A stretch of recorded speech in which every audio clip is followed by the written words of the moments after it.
What's up, everybody? This is Clock Management. This is Kevin Tompkins. This is Andrew Cooper. We're going to hit you with all the interesting stuff for week one right after the intro.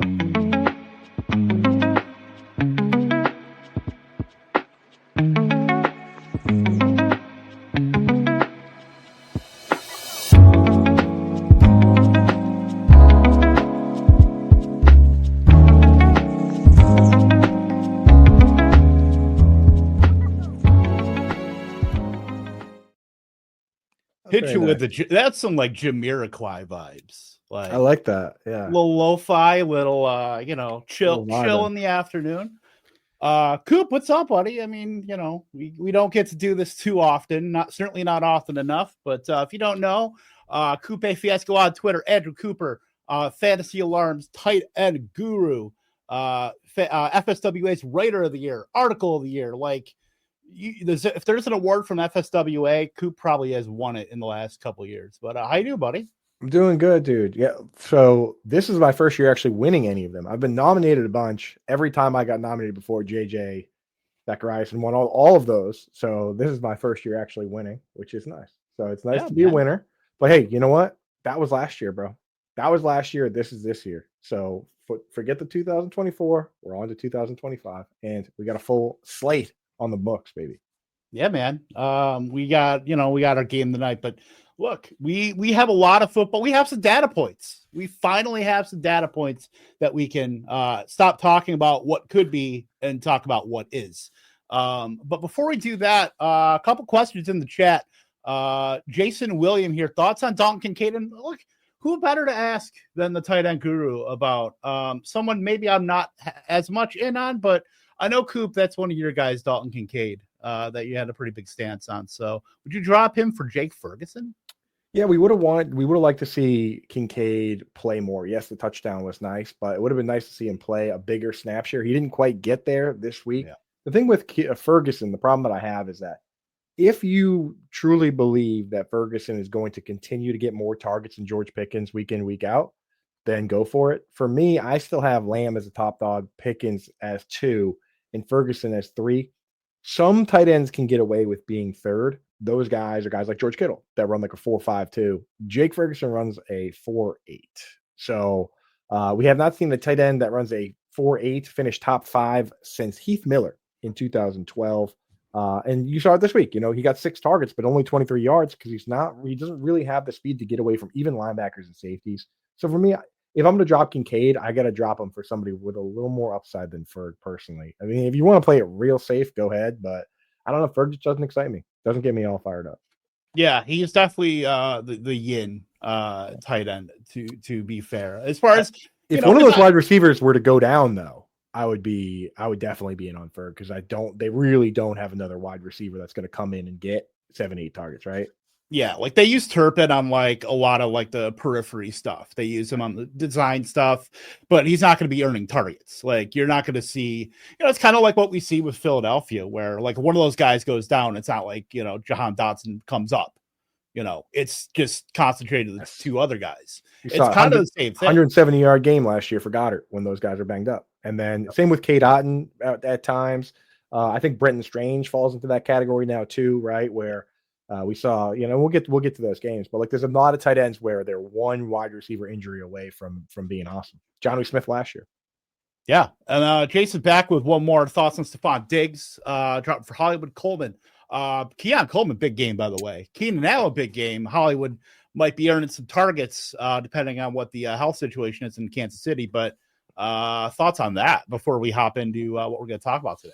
Yeah, so I'm a big Stephon Diggs guy. I do think he's going to get ramped up to a bigger workload, but I think right now you cannot pass on the opportunity that is Keon Coleman, right? Like of that group, Hollywood probably goes back in the bottle when Rashee Rice gets back. Keenan Allen is probably just going to continue to be kind of a short yardage A target guy. He'll be fine, but like Coleman of that group probably has the biggest upside. I mean, he looked good yesterday. Got a ton of targets. He has crazy athleticism. So I think I actually would consider that, especially it sounds like this is a pretty shallow league if Keon Coleman didn't get drafted.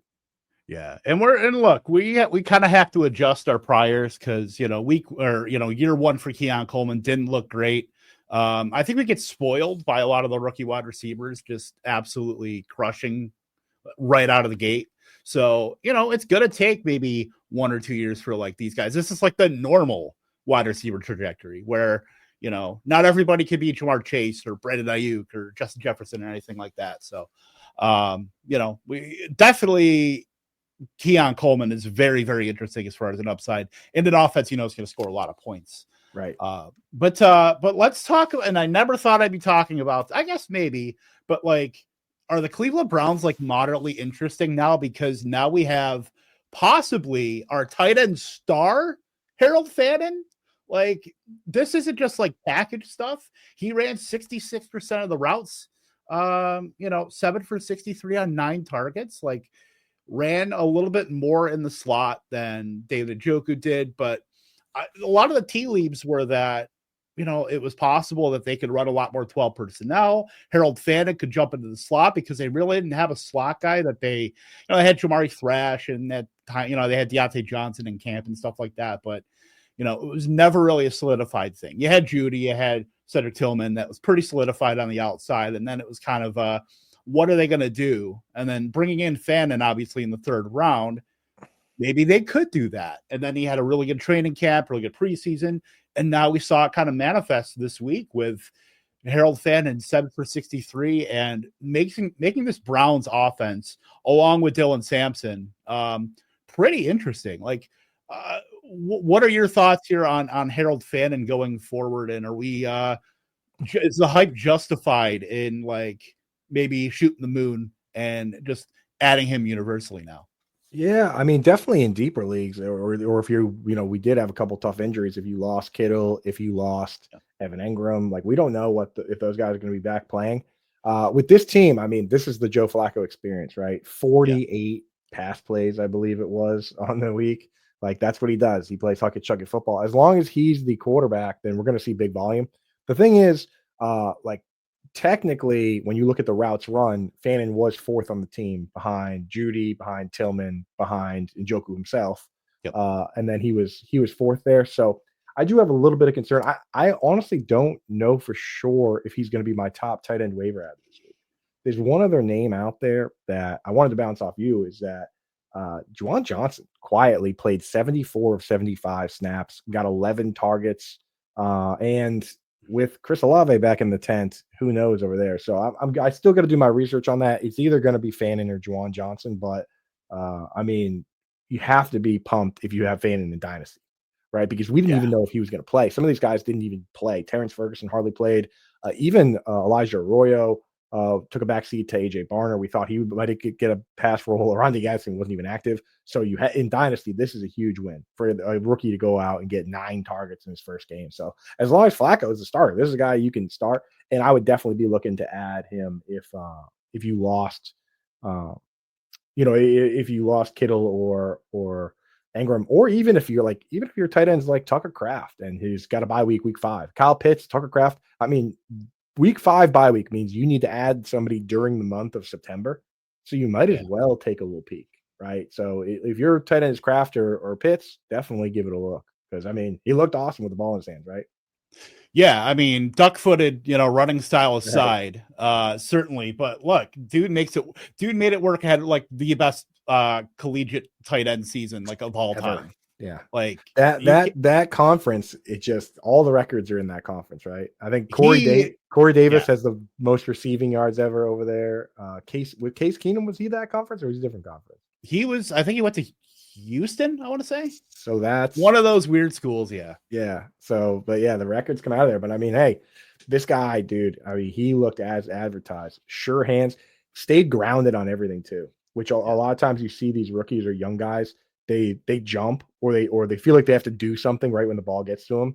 Not him, man. He looked comfortable, big time comfortable. So yeah, and this is the profile of like guys that we want in fantasy. Like if you're not going to get a guy like a George Kittle that's going to be out on every snap, blocking or receiving, the blocking stuff is whatever, but that gets you more play action opportunity. You want a guy like Fannin who he might block a little bit, pass blocked on 2.8% of snaps, but still the guy that has an amazing receiving profile that's being used day one. Like Right. that's all the signs are there for a guy like that. And people will say, oh, well, they can't throw 50 times every week. Well, I mean, look at Joe Flacco in 2023 on this team. Look at Joe Flacco on the Colts. Look at Joe Flacco on the Jets. Like he is just he wants the ball out of his hands as quickly as possible, which is probably smart when you're 50 years old. So, I mean, they might be able to throw it 40 times every week. Yeah, and then the slight concern too is how long is Joe Flacco going to be starting? That's the problem. Cleveland Browns. Yeah, that's why you don't just drop your tight end and say, "Oh, I got Fannin, that's it." You know, like we don't even we don't even know if Fannin is going to, out produce Njoku every week. This happens all the time in football, where it's like they come out and do something you didn't expect. You didn't practice for it. You didn't plan for it. You were putting your best cover tight end on Njoku because you didn't know what this guy was capable of. And now teams have one game's worth of film and they are going to adjust to that. And then maybe next week Njoku comes out and has a crazy game. That's the problem with some of these two tight end offenses. You see it all the time with Arthur Smith too, where it's like just when you think you know who the guy is, boom, rug pull. So, dude, but we will talk about Arthur Smith. Let us, we won't bury that quite yet, but Sal Sarno with a good question in the chat. The last time a team had two viable fantasy tight ends, it actually was Gronk and Voldemort Hernandez. That was the one time. That was the only time I remember that when a team had two top 5 tight ends. A team has had two top 12 tight ends before. Since then, it was Zach Ertz and Dallas Goedert on the Eagles. When we were hoping with the free Dallas Goedert movement, that was alive and strong. Never quite got freed. No, he is still a little bit shackled there in Philadelphia, but it is what it is. But yeah, that's the big thing is how Fannin will do with because you got to figure Fannin's probably good Flacco is probably good for half the season at least. Yeah, and then you're probably going to get into those rookie quarterbacks, and that's where a lot of the issues lie with how are they going to who is he going to target between Judy and Tillman, and then you get into the Skylar Thompson corollary or Dorian Thompson Robinson. Yeah, it creates a very weird situation because with some of these other teams, like take the Bengals on the other side of this game, it doesn't matter if they win or lose the games because Joe Flacco is always going to be the guy. T. Higgins, Jamar Chase Brown, they're always going to be the guy. If you're a fan of what happened with the Browns this weekend, you are rooting for the Browns to win. Right? Like if their over under win total is 4.5. If they win this game, that's huge. Like you need Flacco to start as long as possible. If they get to the point of the season where it's like 10 games in and they have 4 wins, that's when Dylan Gabriel comes out throwing lefty whatevers. And then Shedeur Sanders gets a chance, right? And Bailey Zappi gets a chance and it all the way down the line until Deshaun Kaiser gets a chance, right? Like that's Browns football. Kelly Holcomb, Kelly Holcomb, yeah, exactly. Everybody gets a run. Yeah, you want that runway as someone who rosters Fannin, but on another side of the ball, or not the side of the ball, but Dylan Sampson, like that running back thing was pretty interesting as far as Dylan Sampson being so widely utilized in the passing game, and Dylan Sampson was running all throughout camp with Quinshon Judkins, his legal issues. And then obviously he's been unsigned, just got signed. I'm a bit interested to see if like Dylan Sampson, it's possible he could just not completely, but he could hold off Quinshon Judkins and still return value. Like we've seen running backs that are, multiple running backs in a draft class, like Aaron Jones and Jamal Williams. Like we've seen that with the Packers where Aaron Jones was drafted round after Jamal Williams. They drafted, I think, Devontae Mays a little bit later too. Green Bay tends to draft like multiple guys at one position to see who sticks. MVS, Jamon Moore, Equanimeous St. Brown. They famously do that too. But it's not out of the realm of possibility to see, just because we've seen Dylan Sampson, have one good game. He's been with camp in camp the whole time that he can hold off Judkins. Yeah, it would have been nice if Sampson just flat out got all the work, because then when you could even pencil in and say, okay, Judkins comes back, but Sampson retains part of the job.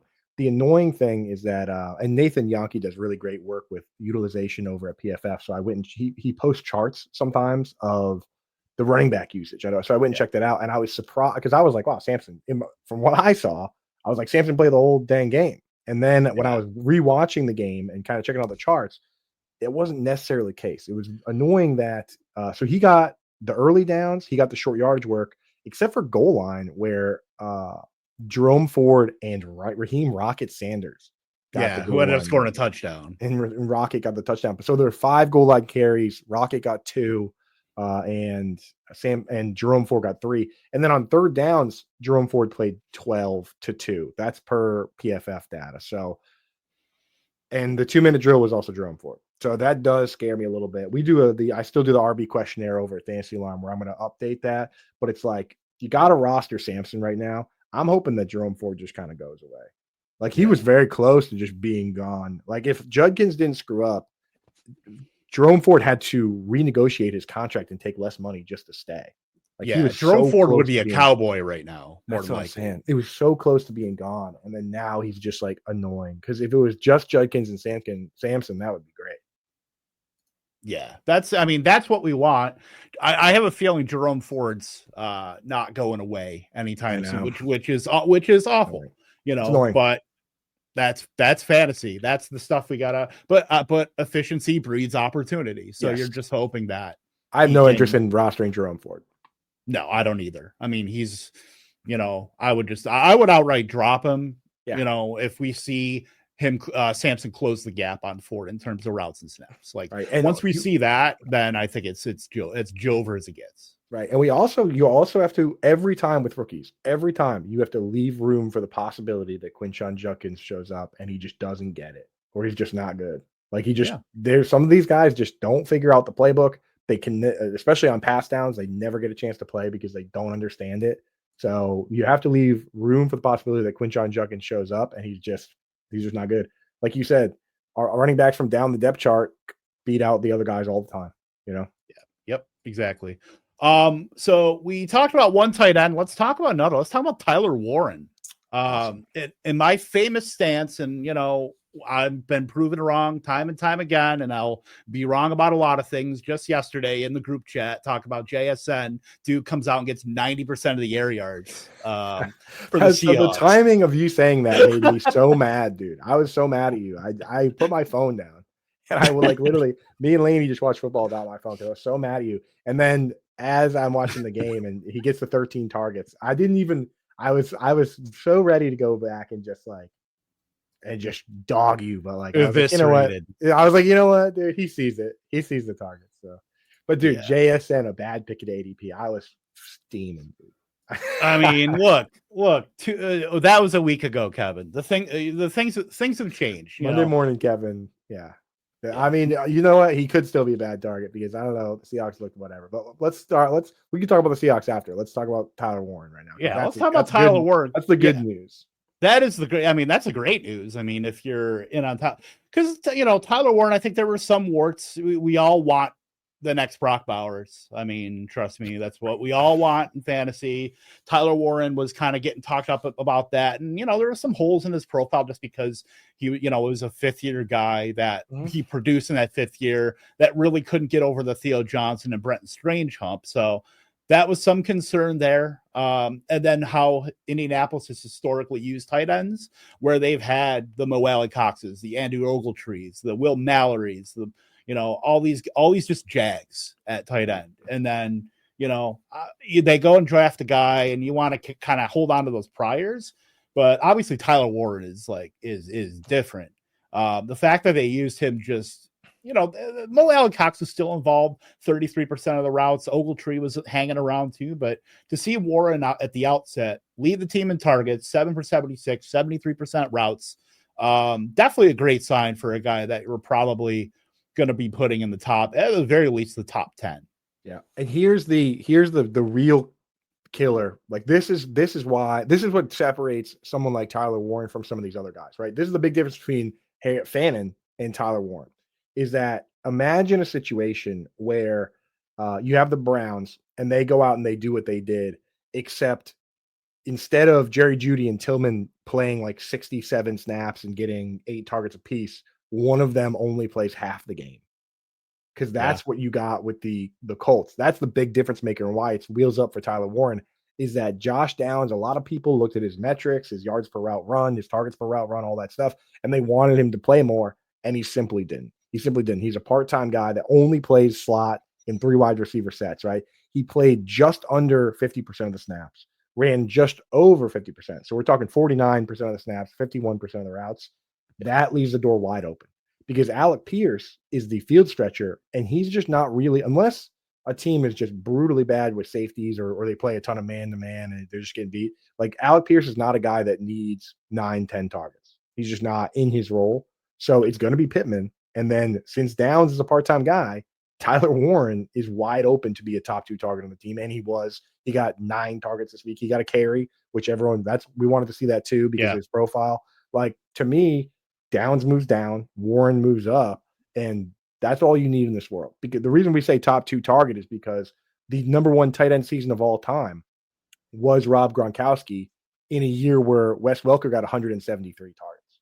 So Warren doesn't need to lead the team in targets to be a guy. He just needs to be number 2. So I'm feeling really good. I mean, again, you don't get to play the Dolphins every week, but you got to feel good about Warren and Pittman and not so good about Josh Downs, unfortunately, for the Downs truthers. But Downs is a talented player. I think what happens with a guy like Josh Downs is that like they're either going to pay him or they're going to let him walk, and whatever team pays him is going to make him an every down player. So Downs, I think, will get his chance at some point, but doesn't look like it's right now. Only 17 routes run versus Pittman ran 29, and Warren ran 24. So yeah, and that's interesting because Downs has been nursing injury too. So right. that could have something to do with it, but it is very concerning. It goes back to last year. That's why I think that it's like, why mess with it? Why change what you've been doing? And the real killer, Tompkins, is that last year we had 2 different games, one that Pittman was out and one that Alec Pierce was out. And in both of those games, they didn't elevate Downs. Adonai Mitchell came in and played that role. Yep. So it's like, what is it really going to take for this guy to be a full-time player? The Colts are the number 1 team, in my opinion, that should be looking to trade a wide receiver. Trade somebody, dude. You got 4 good ones. I like Adonai Mitchell. Yeah, me too. I mean, he's only getting 50% of routes a game. Like, what are you doing? He can do what Alec Pierce does, in my opinion. So probably better, honestly. Probably better. So instead of extending Alec Pierce, find a way to move him, Yeah. But it's not great for Downs. Going forward, I would certainly be he's probably on your bench at least. Nice place on your bench, and then you might be looking to find somebody. I mean, look, he's probably going to have good games. I mean, the efficiency has always kind of been there for a healthy Josh Downs. But when you're the 3rd target and Michael Pittman's never coming off the field as your ex receiver, that's never happening. So you're really just pigeonholed into hoping you get that second contract with the, whatever team, the Jaguars or the Falcons or something like that. The big problem that Downs ran into is that last year they started using Pierce in more of those X receiver situations, basically just saying to Pierce, okay, line up as the X receiver and just run past this guy and beat the jam that way. And then Pittman started playing more flanker, but like if you want Downs on the field, you need Pittman to be X and you need Downs to be able to play flanker because Downs is never going to be able to beat the jam. So that whole setup, it kind of, I mean, it sucks because I have a ton of Downs in Dynasty. I didn't really do a lot of them in redraft, but like all that is good news for Tyler Warren. So it's wheels up there. Yeah, absolutely. You gotta figure he's probably a top 7, top 8 guy. Going forward. I mean, we just lost Kittle, we lost Ingram, so I mean, by default, right? He kind of moves up to 7, 8 minimum. Yep. Let's talk about. We're going to talk about a couple things with this team. Is Travis Hunter. Travis Hunter. Everybody wanted to know what kind of. They called him a full-time wide receiver, part-time cornerback, and that was pretty much. What happened there. He paid he played. Let me take a look here because I just had it pulled up here. 82% of the routes. I think that was a pretty bullish figure. Even calling him a full-time wide receiver, it's almost like I want to see it before you're going out and throwing those monikers around. But a lot of shorter, a lot of design stuff. I mean, I am pretty bullish. One of my big stances for the Jaguars was that Brian Thomas Jr. and Travis Hunter would combine for over 50% of the Jags targets, being a very condensed target tree there. I think Brenton Strange can kind of maybe gum up the works on that specifically, but it was very interesting to see how they were trying to scheme stuff for Travis Hunter and Brian Thomas. Bad game. It is what it is. Still ended up getting a rushing touchdown to kind of salvage the day, but I'm still pretty intrigued on Travis Hunter if they're going to be scheming him to this degree. And then, watching him on defense trying to cover Tedero McMillan. I mean, like, good luck, buddy. Yeah, bro. I feel I'm right there with you, man. Like, BTJ is going to be fine. You lock him in your lineup every single week. And Travis Hunter, I mean, they did what we thought they were going to do. 3 wide receiver sets with BTJ, Hunter, and De'Ami Brown. De'Ami Brown is kind of your field stretcher gadget guy. They give him like an end around or 2 or whatever. And then Brenton Strange is a every down inline tight end. I know they did mix the other tight ends in a little bit. They stole the touchdown, which stinks, but it's like Brenton Strange to me now, like wherever you rank Dallas Goedert, Brenton Strange should be right in that same spot where it's like he's probably the 3rd target on the team. He has some standalone value.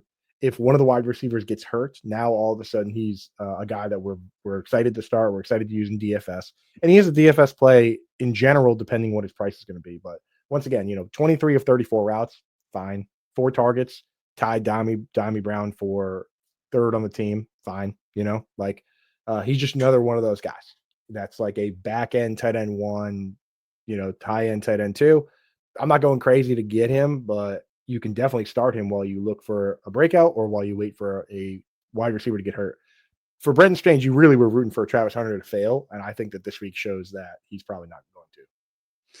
Yeah, that's kind of a hard bet to make for the reigning Heisman Trophy, and some of the best endurance in the NFL guys going to play 2 ways for that guy to fail. One of the best scouts from the best GM tree in James Gladstone traded up to take him at 2nd overall. That's why it wasn't a bet that up, right? Like, I'm not gonna bet against that guy. Yeah, no. Guy that looks, younger than Andrew Erickson. Shout out, by the way. He does. He really does. I mean, look, fountain of youth. Like, keep that going, brother. Yeah. But on the same team, looking at the running backs, like that was the big, with how were they gonna work out ETN, Tank Bigsby, and they ended up. Surprise, a new challenger appears. LaQuinn Allen is getting some work as well with Bachel Tootin. Obviously Tootin and Allen were pretty far down. Even Bigsby was pretty far down. Like, I did not expect ETN to get the bulk of the early down work. I mean, at one point we were looking at after the delay, we're looking in the 3rd quarter, and Bigsby is like playing like 1 or 2 snaps, and then he got a lot of stuff in the second half, but yeah, Bigsby didn't even play, and he didn't even play really until after the rain delay. And again, that's tough for me because I had Bigsby as I thought he was going to be the early down back. So I had my exposures. I probably have 20% Bigsby in underdog, which is quite a bit for me. I usually don't. I think my highest, I only have like 1 player over 30%, which is Michael Pittman.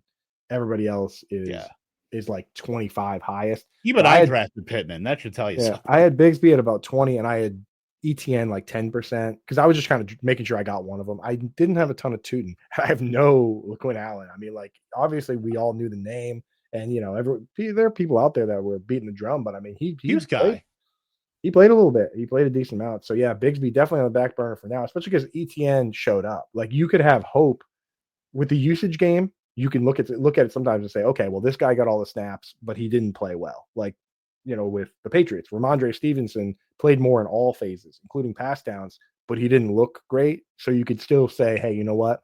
Henderson can carve away that role. If ETN's going to play the way he played, there's no wiggle room even for Tank Bigsby to steal the work there. And Bigsby's not that great of a pass catcher, so he has to run the ball well. So kind of a tough hit for me on that front, but hey, I do have some ETN. And it's definitely, I mean, ETN's a guy. He might be available on some waivers, shallow leagues for sure. Yeah. It was interesting to see because Nate Yonke puts up also, those graphics you were just talking about. Just the thing that popped out to me was LaQuinn Allen being the 3rd down back. 8 third down snaps to 1 for ETN, one for Bigsby. So that's clearly a role that they're like defining for him. So I think that's very interesting as well. And that's going to lead to some, like, it feels like empty calorie stuff for Tank Bigsby. If he's going to get anything, which that kind of back is going to be on waiver wires. Like, that's not anything you can really use. I mean, unless you're predicting like a big game script, and I don't think you can really do that with any Jaguars game. unless they're playing like the Saints or something like that, or, some team. Cam Ward keeps looking terrible, some of the division games, but yeah, I think Tank Bigsby is really behind the 8 ball. I had said they put him up on blocks, and, that's pretty much where we're at right now. With ETN is probably, he's a mid-range RB2 right now. If this utilization holds, like, I think ETN is back at least in the good graces for fantasy. And, I think we're keeping an eye on LeQuint Allen a little bit, but, nothing to look. It would take an injury. Yeah, well, exactly. Because LeQuint Allen, yes, he played a very specific role, but he still only played 10 snaps. Yeah. 9-10 snaps. ETN played 40. That's he's the dog right now. So yeah, he's in the lineup for sure, and we'll just keep monitoring that. But yeah, Bigsby definitely didn't show up, dude, which is I know he oddly ran some routes, but didn't get only 5 carries to 16 for ETN. So yeah, it's a tough one. Tough hit. Yeah. Also, you didn't those guys are most likely on your bench anyway, so it's not like a guy that you were making a priority. Right, but you want those guys on, certainly on bye weeks when we start getting in, rosters start getting thinner. Your player ETN's in your lineup now. Yeah, exactly. It's ETN's in your lineup. Bigsby is. I'm not going to necessarily drop him, but if he doesn't play again next week, I will. Yeah, absolutely. Let's go to the Chargers. Let's talk about that, the wide receiver splits there, because everybody wants to write the obituary for Quentin Johnston. We've been trying to write that since week 1 of last season. But 2 touchdowns, 5 for 79. Was going to run a ton of routes, 88% of routes on Friday night. Led McConkey. We drafted him in the late second round into the third round. Was pretty awesome. Then Keenan Allen, finding a little fountain of youth there, leading the team in targets, 10 targets, 7 for 68 and a touchdown. I mean, it's a pretty solidified trio there. Right. But the thing that gets me is that Greg Roman offense, Jim Harbaugh, 13% pass rate over expected. I know that kind of jives with what they did at the, in the second half of last season, but it's still very jarring to see Greg Roman possibly have learned something about the modern NFL to maybe let Justin Herbert kind of sling it a little bit and having success doing it. I think that's interesting. Right. Also, just this idea of hey, you know what? As soon as the other teams think they know what you're going to do something different. Why wouldn't they lean into that? And the offensive line held up okay pass blocking. The run blocking, they're going to need to get some continuity going. I know they lost Rashawn Slater, had to move Joe Alt over, but Herbert had all sorts of time to throw the ball. And I think the biggest thing was that Trey Harris didn't play. I mean, he played 5 snaps or whatever it was. So that's huge, because sometimes with these teams, if it's a 4-man rotation, then you get nothing, or you get one guy like Ladd McConkey. Since it's 3 guys playing the majority of the snaps, I think that these guys can potentially, be viable. I mean, it's hard to have 3 guys all being viable, but the tight ends were not involved at all really in the pass game. What did Conklin get 2 targets or whatever? So he had that long catch and run there that Rhonda Gadsden would have housed, but that's neither here nor there. I know, got to get Gaston out there, but yeah, I mean, the 3 wide receivers, it's 2, Quentin Johnston. So let me ask you, would you rather have Quentin Johnston or Keenan Allen if you had to pick full PPR? Man, I think I would. Well, they're even. For me, they're even. I think it would probably depend on the time of day. I would maybe say Johnson one time and out. So I think that's probably should tell you right there the back end wide receiver 3s that obviously deserve to be on rosters. If this is going to be a regular thing especially with their pass rate over expected, if they're going to be passing a lot more than we anticipate, if they're going to reach, maybe 580 pass attempts, that's not nothing. That's top half of the league still. Yeah. And even I'm a big Keenan Allen fan, but typically if it's this close, I lean into snaps and who's just running more routes and playing more snaps. And that was Quentin Johnston this week. So, I mean, he's probably the ad for me. Definitely in standard or half PPR, it's Quentin Johnston. But it's close. It's close in PPR. Yeah, I agree. And then it was nice to see also Martin Hampton just getting out there and just kind of dusting Najee Harris. I think maybe some of the eye stuff had helped, but that seems a little far-fetched. I mean, I really do think that them putting out Hampton, they obviously put some serious draft capital into him, and then letting him get out there 80% of the snaps, 61% of the routes. Some of the efficiency wasn't there. Didn't look like super great, but the opportunity at the outset is, what we're really banking on. Yeah, and that's the thing is this offseason with these old school style coaches, Harbaugh and Roman, like you do worry that like they lean on the veterans like they did at wide receiver, and then Najee would play a ton, but same thing as it goes with these old school coaches. You're out drinking on the 4th of July and you blow your eye off, and you end up in the doghouse, dude. And he missed, if you miss all the installments for all these plays, he wasn't with this team last year, so he missed all the installments. He missed everything. You see that with a few of these backfields as we go through that, like. If a new coordinator comes in and you aren't there, then you're going to give up a big chunk of your role because they will see things they like and say, okay, we like that. Let's make sure that's part of the game plan, that play with that player. And if you're not out there, like Najee wasn't the entire summer, then he's not going to get those looks. So we'll have to see what it looks like next week. But I mean, like Hampton, 15 carries to 1. There's to me, the odds of it coming out and being even close to even this week are pretty low. I like Najee's. When the young guy takes over early, it's very difficult for the old guy to come back into the fold. It is a more uphill climb than I think anybody realizes. Yeah, and that's kind of the same thing we were talking about with Judkins and Sampson. Sampson was in camp the whole time. Judkins. That's some of the best.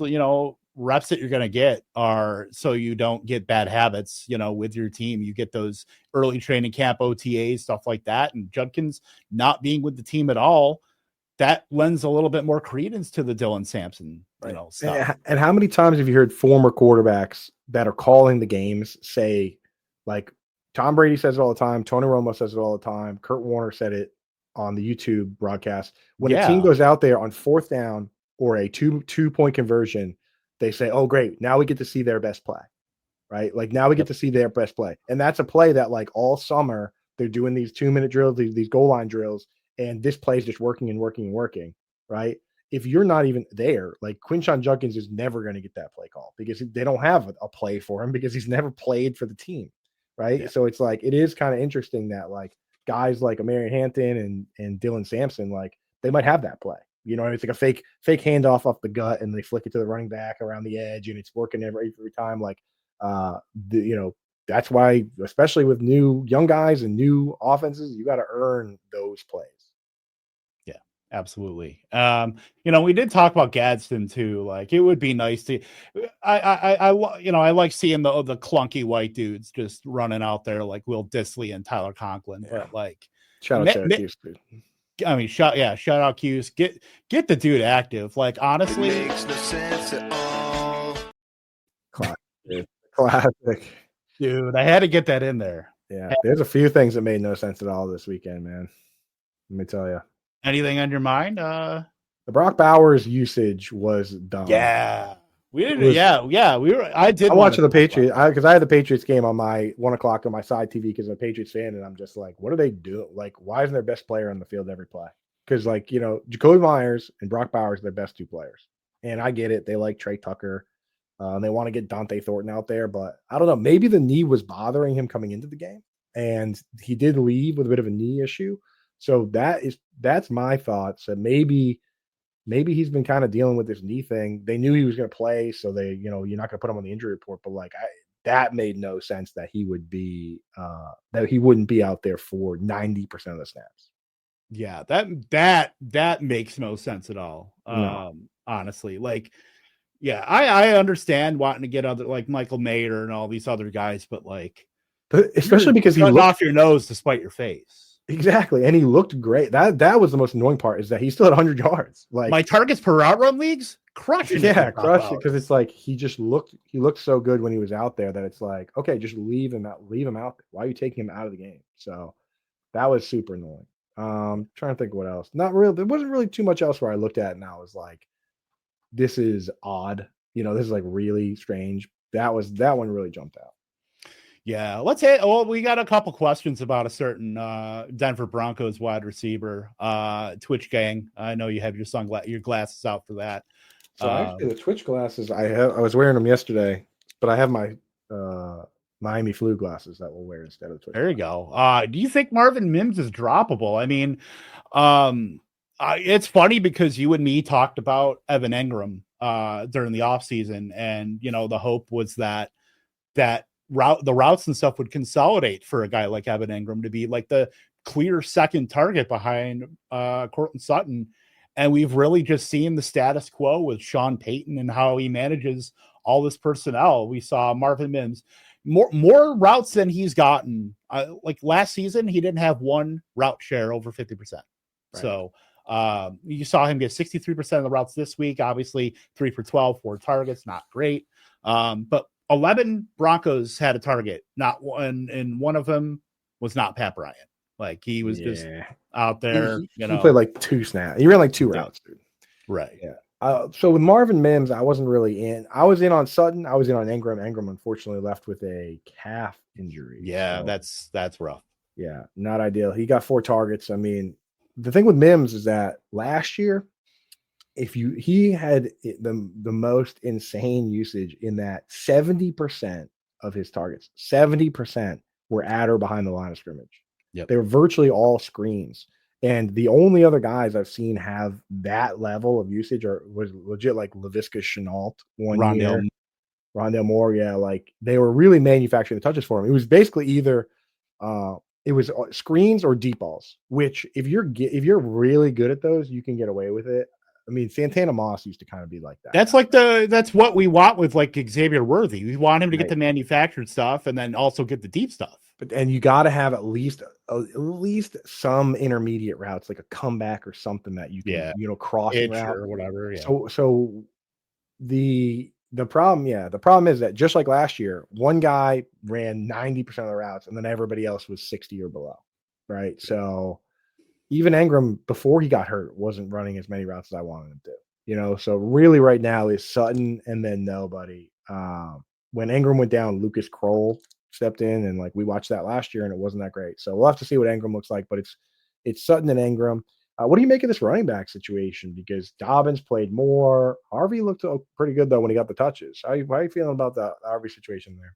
And then Tyler Bidet, it was 6 targets, like just out there, satelliting it up.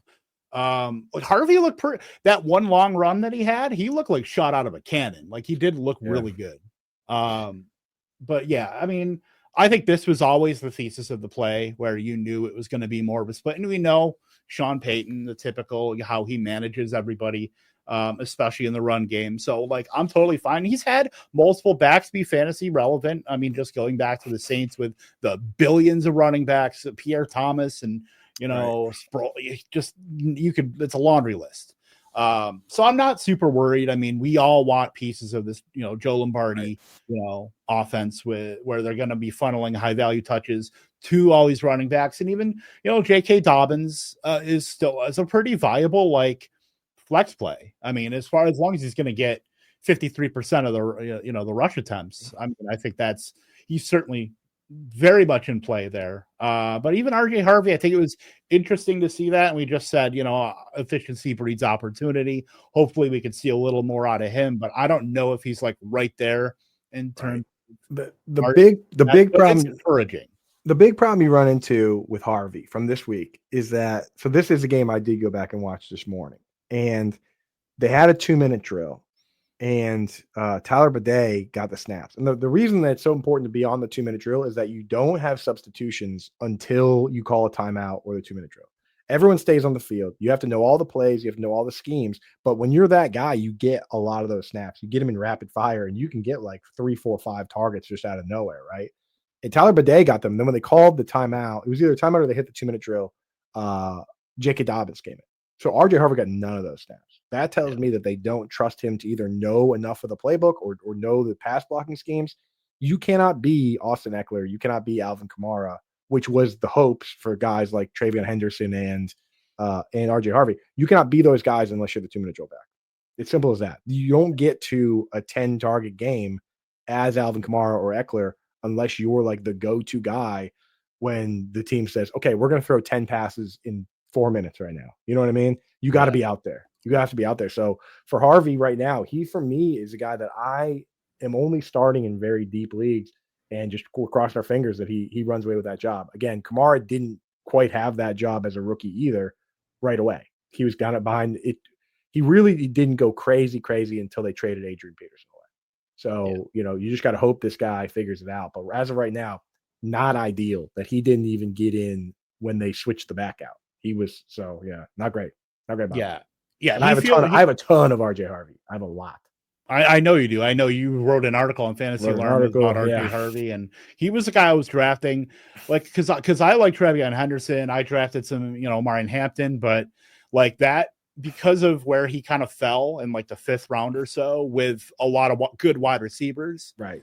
Because I was drafting a lot of like the onesie guys. I was drafting elite quarterbacks. I'm drafting Brock Bowers, but I'm waiting on wide receiver. I'm like getting one, making sure I get an anchor, and then like rounds 5 through 8 are like almost purely solid guys in there. Yeah. So he kind of fell in a weird spot. People like texting me and like messaging me. They're like, "Oh yeah, RJ Harvey's awesome. This big run," and I was like, That's actually I would trade that big run for a handful of 2-minute drill snaps, even if he didn't touch the football. You know what I mean? Like that's not that's not necessarily repeatable from week to week. If he keeps doing that though, like that's how we got Kamara. Kamara came out and he was running back kicks. Same with David Johnson. Like he was running back kicks, and then they were just like, okay, let's just give this guy the ball. And then he was scoring long touchdowns. Trevion Henderson, like he in the preseason ran back the kick, had the 70-yard practice touchdown against the Commanders. Like that's what you got to do first to get those roles, but like they don't have them yet. We'll talk about it right now. Ramondre Stevenson played more than Trevion Henderson in all phases, every single phase, all 5. Early downs, pass downs, short yardage downs, 2-minute drill, all of it. So for now, it's a very weird split. It's not even the split that I thought, Tompkins. I thought we were going to get Ramondre on early downs and Henderson as like the James White on pass downs. They didn't even do that. They just basically rotated them. And Ramondre looked pretty rough. Yeah. I mean, that's kind of a going thing with last year, especially with Ramondre. But like, RJ Harvey feels like a guy that, because we know how Sean Payton, his, I don't want to say aversion like to rookies, but he's going to get drip fed. It's not going to be an overnight thing. You got to stay out of that doghouse, man, because that dude holds grudges big time. Him and Bruce Arians are like the 2 grudge holding, like curmudgeons, dude. Bruce Arians once cut a dude for parking in his parking spot. I feel like there was something. Remember that All or Nothing show that was on Amazon? It was like the Hard Knocks ripoff, but it was they had the Cardinals. Like I remember that vividly. It was the Wings. What was it? It was All or Nothing, and then there was like another it was like the Wings something. I remember watching those, dude, and he was like killing players, dude. He was remember he comes out. He was like we got 1 wide receiver on the team right now, Larry Fitzgerald. Oh, because we have 2 wide receivers on the team, Larry Fitzgerald and Smokey Brown, and they had like 9 guys on the roster. So he just threw everybody under the bus. Like he is. Yeah, because they had the running backs, because that was the year they signed Chris Johnson. And I think at the time they had Andre Ellington, and they're like, thank God you're here. Chris Johnson, when he's signing the contract, like, thank God you're here. Right. He's brutal, man. Yeah. But let's talk about your Patriots. We talked a little bit with Trevion and Ramondre, but like we pigeonholed Kayshon Boutte as the X receiver last year, running a lot of routes, but we just talked about it with the wide receivers. Like we're spoiled for these guys that come out and dominate right away. And sometimes it takes a little bit. Now that you get some, better guys, Will Campbell, you get as your franchise left tackle, second year Drake May. Some ambiguity in the Patriots wide receiving group. Obviously, you bring in Stephon Diggs too, into Mac Hollins as well. But like Kayshon Boutte kept that role, ran the most routes out of any Patriot, and 6'1", 103. 139 air yards, like that's interesting to me to see a guy like that really kind of level up. Maybe it's a 1-game thing, but we saw him at the end of last season, have some pretty good games too. So I'm a bit interested. Like, what are your thoughts?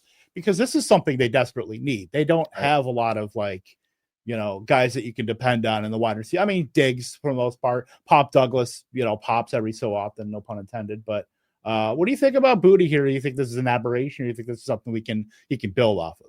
Yeah, I mean, with this team, you got to remember they're going to use like the 2 tight end sets and the fullback, so you're not ever really just going to get like 3 wide receivers that are just the 3 guys. You know Before what I mean? before you continue, can I get an Earhart Perkins reference for the bingo card?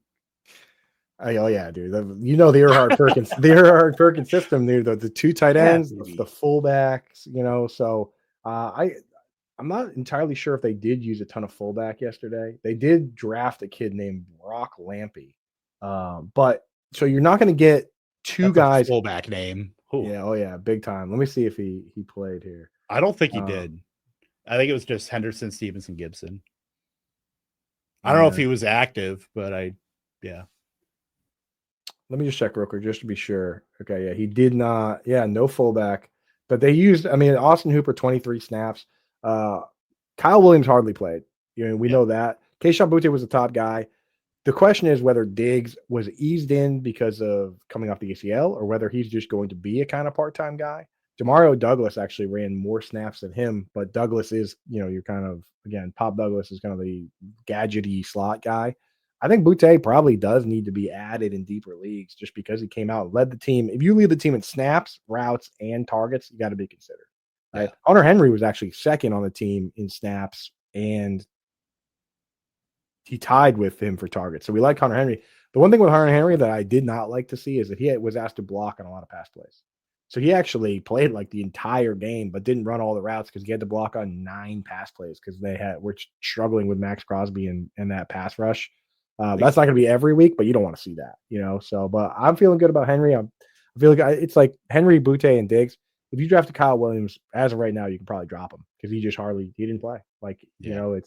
It's going to be a slow ramp up for him, and we'll know when it's time to add him back. But if you drop him right now, no one's going to. So you don't even have to worry about that. But yeah, Hunter Henry looked good. Keyshawn Butte looked good. The team, if they're not going to win games like this against the Raiders, they could be in trouble. Yeah, I know Pop Douglas has been pretty much a slot-only guy for the most part, too. I was interested to see if they would use Diggs more in the slot, too, because that's, when he was in Houston, before he got hurt, that he was pretty much a 55, 60% slot guy. And I thought, obviously he's over 30. That could be something where they can manufacture stuff to him, especially some quick stuff to get the ball out. And that was a little bit interesting to see him. He still had a 30% slot rate, but, definitely under where he was last year. So that was interesting to see. And I was kind of expecting Mac Hollins to take a little more like the X receiver stuff. And that was pretty much all Booty. Yeah, Mac is just a field stretcher. So you don't have to worry too much about him. But yeah, Keyshawn Booty, move him up. Yeah. It would be nice to see a little more consolidation from this team for fantasy. It's like they did spread it out a little bit after Butte and Hunter, and this isn't going to be a team. The other problem that you run into is that you look at it and you're like, okay, like all these guys got all this volume. This is not going to be a team that's going to throw 50 times every week like they did. So you got to keep that in mind. Yeah. Last thing we'll talk about, and we've had a nice conversation here, but we're gonna end it with a little Arthur Smith. I guess I don't even know what you call it, because we'll talk about this Pittsburgh backfield. I know some people, I believe it was John Paulson, talking about Kenny Gainwell, into the training camp, and Kenny Gainwell had every third down, the 2-minute drill. And then worked in with Jalen Warren and some of the short yardage stuff. Like, I was surprised. I wasn't surprised to see Caleb Johnson get almost nothing, but I was surprised to see Kenneth Gainwell basically be the 1B to Jalen Warren. And you could even argue 1A with Jalen Warren because, but, this is typical, your typical Arthur Smith. We talk about curmudgeons, point blank, front and center. Yeah, and I'll tell you, throughout the preseason, here's the thing. This is exactly what they did in the preseason. So they weren't trying to fool anybody. During the preseason, Jalen Warren started every game, and he didn't play any of the third downs in the preseason. Kenneth Gainwell played him. So basically what they did is this. This is the thought process I think they're going through here, Kev, is they said, okay, Jalen Warren already knows the pass down rule. We're going to make him Najee Harris. So he's going to be the early down guy. Kenneth Gainwell is going to come in and learn that pass down rule. And Caleb Johnson is going to come in and learn the early down rule. And that way, if Jalen Warren gets hurt, you keep Gainwell in his role and Caleb Johnson takes over Warren's role. And he only needs to learn that one part. If Kenneth Gainwell gets hurt, maybe what they do is they shift Warren back into his pass down role, which he already knows. And then Caleb Johnson goes into the one role that he knows, the early down role. It kind of simplifies things for the rookie, but unfortunately, what it also does for the rookie is makes him the third man where he didn't even play. Caleb Johnson played 5 snaps, whatever it was. I really don't 2 snaps. I don't even remember seeing him on the field. Yeah, it was literally only a handful. I have it right here. Warren got 2 snaps. 2 snaps, 1 round, bro. So Warren got most of the early down. Though Kenneth Gainwell, one thing is, once they were in a pass situation, Gainwell was getting the first down. Well, it was just out there. You know what I mean? So even on first down, but Warren is the early down and goal line back, and then Gainwell is a pass down back. So make what you will of it. Aaron Rodgers does like to audible to pass plays in the goal line situations. So could be interesting. I mean, it's just absolute nonsense once again. Calvin Austin played a decent amount, which I guess that for the Calvin Austin truthers of the world out there, that I know they're out there. Top 2 play, him and Metcalf were over 85% of routes, and then it was slim pickings for Roman Wilson, Skoranek, who caught a touchdown, Scotty Miller. Like, look, Rodgers found his new Jake Kumaro and Ben Skoranek. I mean, that's nice to see. Yeah, and just as predicted, I told you guys, Arthur Smith has never once had a tight end play more than 75% of the snaps on the season. Not Delaney Walker, continue. Not Kyle Pitts, not Pat Freiermuth, not Jonnu Smith on the Falcons, not Jonnu Smith on the Titans, and now not Jonnu Smith on the Steelers. 18 routes for Pat Freiermuth, 18 routes for Jonnu Smith. That's out of 34. So right down the middle. Jonnu got more targets, though, and Jonnu is, he's the more athletic guy, so probably can do more with less, but not interested in these guys unless one of them gets hurt. Just not going to do it. Not going to do it. Yeah, not great. But we did get the Jonnu Smith. Well, technically it was a pass, the pop pass, but like, I'm sorry, I'm still calling it like a rushing play. The Jonnu Smith, the little like pop pass or whatever. Yeah, you got that out of the way in week 1. So only Patrick Mahomes gets credit for those touchdown passes. Everybody else, they are handoffs. Oh man, we're coming up on the hour here. We're gonna wrap it up here because I know Coop, you got to. You're a busy man. Yeah. Do want to thank you for hopping on the maiden voyage with me. Appreciate it, brother. And let everybody know where further we can find you, because I know you're doing a lot of stuff, obviously, with Howard on Sirius as well. Yeah, I tweeted out my schedule. It is aggressive as always, but my waiver article will be out tomorrow. All the favorites from behind the paywall, the target totem poll, the RB questionnaire, those will all be updated. Already hit the ground running on those. The DFS coach, all that stuff. My tight end rankings will be posted on Fantasy Alarm and on Reddit as always. And then we're at 1:00 all week long on the YouTube channel. And then I'm on Sirius XM 6 to 8 p.m. on Thursdays and Fridays, as well as 10 to 11 a.m. on Sundays. So you got to go out of your way to avoid me out in these football streets. Love it. And I didn't get a chance to use this. So I just want to sneak this in before Expired. That might be Kenneth Walker, who I also have a lot of, dude. So yeah, that's that.